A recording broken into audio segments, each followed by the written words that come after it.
தனக்கும் தனது மகனுக்கும் உயிர் அச்சம் இருப்பதாக கூறி செல்வம் சென்னை போலீஸ் கமிஷனர் அலுவலகத்தில் புகார் மனு அளித்தார்.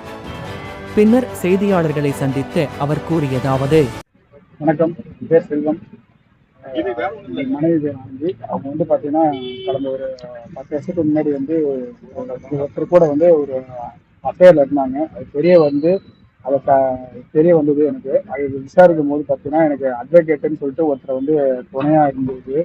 அவர் வழக்கறிஞர் குமரன் என்பவரை நாட்டினேன். அவர் எங்க 2 பேருக்கும் சமரசம் பண்ணி எங்க குடும்பத்தோட எங்களை சேர்த்து வச்சாரு. என்னோட குழந்தைகள் நலனை கருதி நானும் அவரோட சேர்ந்து வாழ ஆரம்பிச்சேன். அதுக்கப்புறம் கடந்த ஒரு 6 மாசம் முன்னாடி அட்வொகேட் குமரனும் அவங்கள சேர்ந்து இருக்கிறது அஃபேர் இருக்கிறது எனக்கு தெரிய வந்தது. அதை நான் கண்டிச்சேன், கேட்டேன். இல்லை அவர் எங்க அப்பா மாதிரி அப்படின்னு சொல்லிட்டு என்ன சொன்னாங்க. நானும் அதை கொஞ்சம் நம்பி அப்படியே இருந்தேன். கடந்த 3 மாசம் முன்னாடி பார்த்தீங்கன்னா குமரனும் எனது மனைவியும் அஃபேர் இருக்கிற வீடியோ ஆதாரங்களோட என்னோட மகள் என்கிட்ட சொல்றாங்க.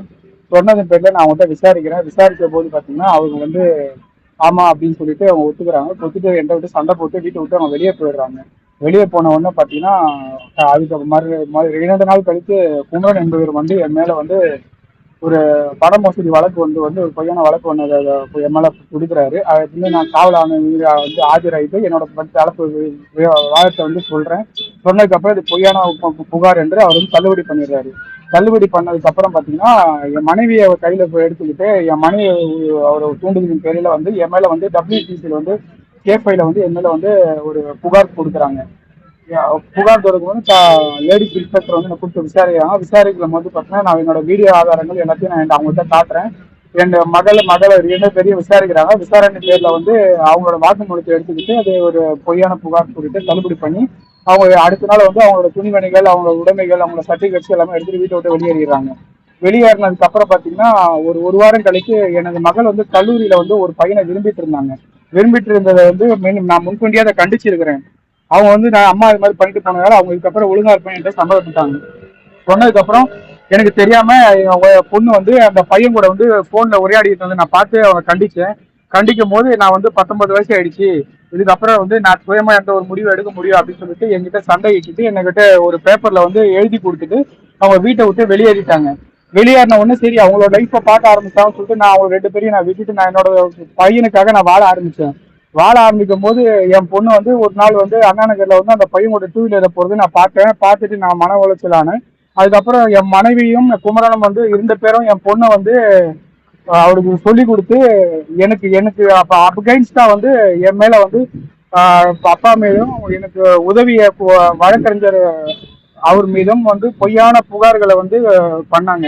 என் தொடையில சூடு வச்சாங்க, அவர் இங்க தொட்டார் அங்க தொட்டாருன்னு சொல்லிட்டு பொய்யான புகார்ல பாத்தீங்கன்னா குமரனும் எனது மனைவியும் என் பொண்ணுக்கு சொல்லி கொடுத்து என் மீதும் என் வழக்கறிஞர் மீதும் பாத்தீங்கன்னா கம்ப்ளைண்ட் கொடுக்குறாங்க WTCல. அதையும் விசாரிச்சு அதுவும் பொய்யான புகார் என்று சொல்லிட்டு தள்ளுபடி பண்ணிட்டாங்க.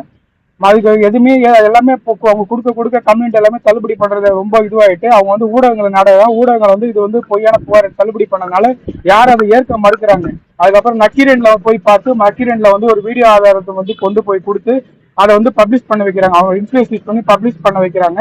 பப்ளிஷ் பண்ணதுக்கு அப்புறம் நாங்க பாத்தீங்கன்னா எங்களோட வீடியோ தெரப்பி எங்க சைடு இந்த ஆதாரங்களை கொண்டு போய் நாங்க நக்கீரன் அவர்கிட்ட போய் எல்லாமே சொல்ல அவங்க அது உண்மைத்தன்மையை புரிந்து அவங்க இமீடியட்டா அந்த இன்ஸ்டாகிராம்லயும் ஃபேஸ்புக்லயும் வீடியோஸை எடுத்துடுறாங்க.